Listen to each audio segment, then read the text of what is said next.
Welcome back to this video. In today's video, I will show you on how to restore deleted photos in Google Photo. So let's see. But before we dive into the tutorial, if you find this tutorial useful and you are very new to this channel, remember click on that subscribe, turn on notification bell for more useful tutorial like this. So with that being said, let's get started. Very first thing you want to do is to head over to your Google Photo. So I'm going to simply click on here to open my Google Photo app. So having opened up your Google Photo app, next thing you want to do is to simply click on collections right here. Then from collection, what you need to do next is to click on trash. So you have all the photo in your trash right here.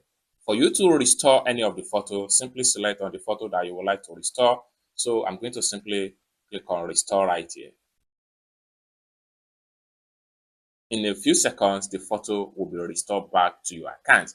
It's as simple as that. So basically, this is how to restore deleted photo in Google Photo. I hope you really got value for this video. If you find this video useful, give this video a big like. And also, remember to subscribe to the channel for more useful tutorials like this. Thank you so much for watching, and I hope to see you in my next video. Bye for now.